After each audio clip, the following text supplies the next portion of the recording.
Should I read to you? Yeah, I think that would be nice. I picked Alice's Adventure in Wonderland by Carroll. Have you read it before? Neither have I. Let's read it together. Chapter 1. Down the Rabbit Hole. Alice was beginning to get very tired of sitting by her sister on the bank and of having nothing to do. Once or twice she had peeped into the book her sister was reading, but it had no pictures or conversations in it. And what is the use of a book, thought Alice, without pictures or conversations? So, she was considering in her own mind, as well as she could, for the hot day made her feel very sleepy and stupid, whether the pleasure of making a daisy chain would be worth the trouble of getting up and picking the daisies, when suddenly a white rabbit with pink eyes ran close by her. There was nothing so very remarkable in that, nor did Alice think it is so very much out of the way to hear the rabbit say to itself, oh dear, I shall be late." When she thought it over afterwards, it occurred to her that she ought to have wondered at this, but at the time, it all seemed quite natural. But when the rabbit actually took a watch out of its waistcoat pocket and looked at it and then hurried on, Alice started to her feet, for it flashed across her mind that she had never before seen a rabbit with either a waistcoat pocket or a watch to take out of it, and burning with curiosity, she ran across the field after it, and fortunately was just in time to see it pop down in a large rabbit hole under the hedge.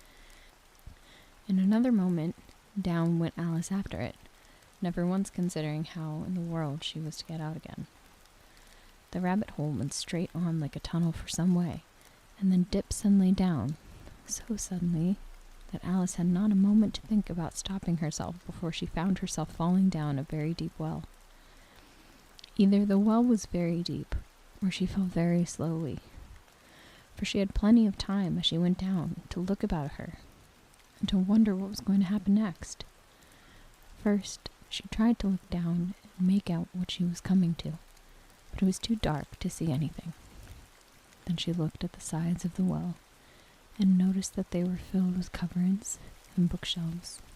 Here and there she saw maps and pictures hung upon pegs. She took down a jar from one of the shelves as she passed. It was labeled orange marmalade, but to her great disappointment, it was empty. She did not like to drop the jar for fear of killing somebody underneath, so managed to put it into one of the cupboards as she fell past it. "Well," thought Alice to herself, "after such a fall as this, I shall think nothing of tumbling downstairs. How brave they'll all think of me at home. Why, I wouldn't say anything about it, even if I fell off the top of the house," which was very likely true. Down, down, down. Would the fall never come to an end?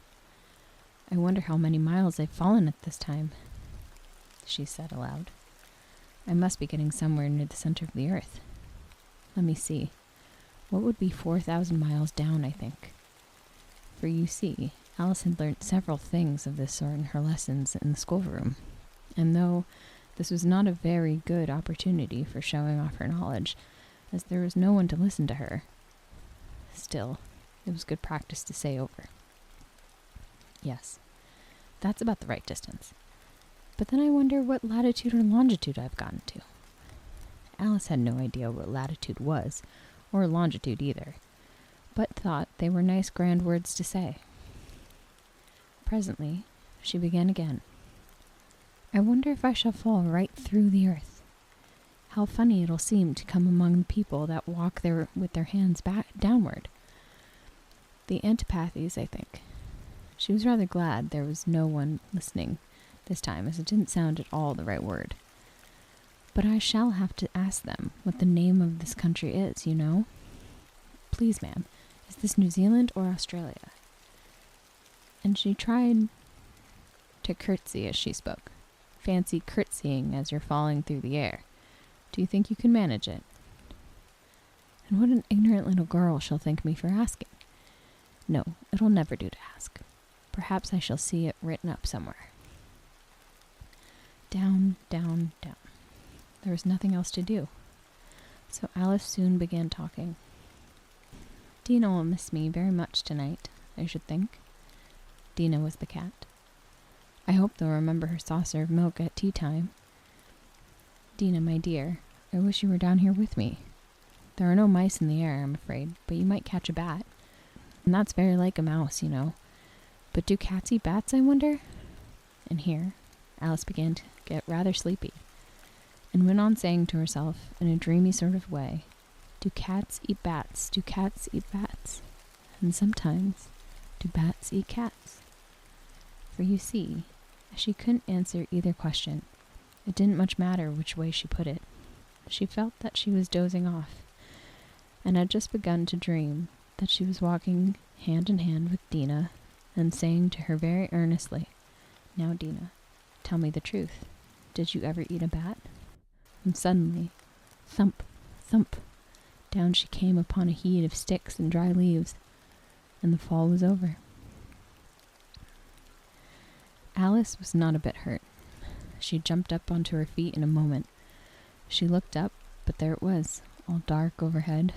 Before her was another long passage, and the white rabbit was still in sight, hurrying down it. There was not a moment to be lost. Away went Alice like the wind, and was just in time to hear it say, as it turned a corner, oh, my ears and whiskers, how late it's getting. She was close behind it when she turned the corner, but the rabbit was no longer to be seen. She found herself in a long, low hall, which was lit up by a row of lamps hanging from the roof. There were doors all around the hall, but they were all locked, and when Alice had been all the way down one side and up the other, trying every door, she walked sadly down the middle, wondering how she was ever to get out again. Suddenly, she came upon a little three-legged table, all made of solid glass. There was nothing on it except a tiny golden key, and Alice's first thought was that it might belong to one of the doors of the hall. But alas, either the locks were too large, or the key was too small. But at any rate, it would not open any of them. However, on the second time round, she came upon a low curtain she had not noticed before, and behind it was a little door, about 15 inches high. She tried the little golden key in the lock, and to her great delight, it fit. Alice opened the door, and found that it led into a small passage, not much larger than that a rat hole. She knelt down and looked along the passage into the loveliest garden you ever saw. How she longed to get out of that dark hall, and wander about among those beds of bright flowers and those cool fountains. But she could not even get her head through the doorway. And even if my head would go through, thought poor Alice, it would be of very little use without my shoulders. Oh, how I wish I could shut up like a telescope. I think I could if I only knew how to begin. For you see, so many out-of-the-way things had happened lately that Alice had begun to think that very few things indeed were really impossible. There seemed to be no use in waiting by the little door, so she went back to the table, half hoping she might find another key on it, or at any rate a book of rules for shutting people up like telescopes. This time she found a little bottle on it, which certainly was not here before, said Alice. And round the neck of the bottle was a paper label with the words "Drink Me" beautifully printed on it in large letters.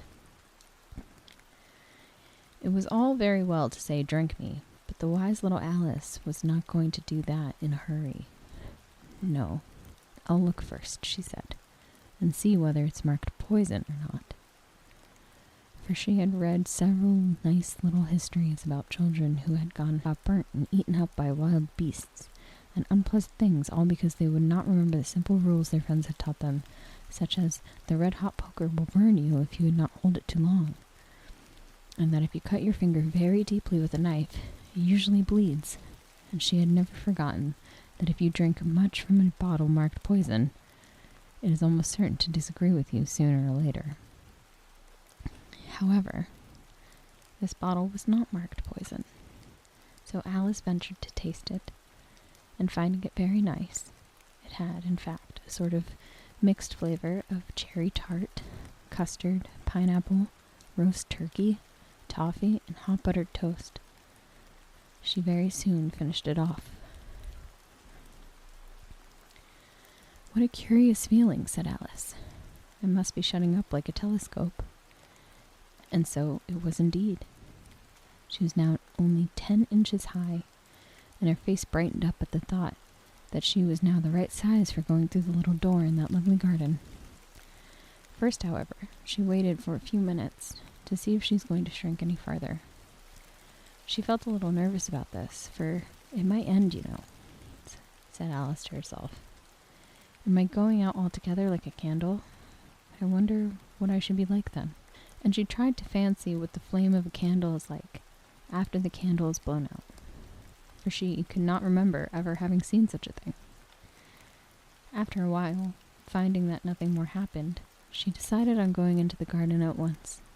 But alas for poor Alice, when she got to the door, she found she'd forgotten the little golden key, and when she went back to the table, she found she could not possibly reach it. She could see it quite plainly through the glass. She tried her best to climb up one of the legs of the table, but it was too slippery, and when she had tired herself out with trying, the poor little thing sat down and cried. Come, no use in crying like that, said Alice to herself, rather sharply. I advise you to leave off this minute. She generally gave herself very good advice, though she very seldom followed it, and sometimes she scolded herself so severely as to bring tears into her eyes. And once she remembered trying to box her own ears for having cheated herself in a game of croquet she was playing against herself. This curious child was very fond of pretending to be two people. But it's no use now, thought poor Alice. To pretend to be two people, why, there are hardly enough of me left to make one respectable person. Soon her eye fell on a little glass box that was lying under the table. She opened it, and found it in a very small cake on which the words "Eat me" were beautifully marked in currants. Well, I'll eat it, said Alice, and if it makes me grow larger, I can reach the key, and if it makes me grow smaller, I can creep under the door. So either way, I'll get into the garden, and I don't care which happens. She ate a little bit and said anxiously to herself, Which way? Which way?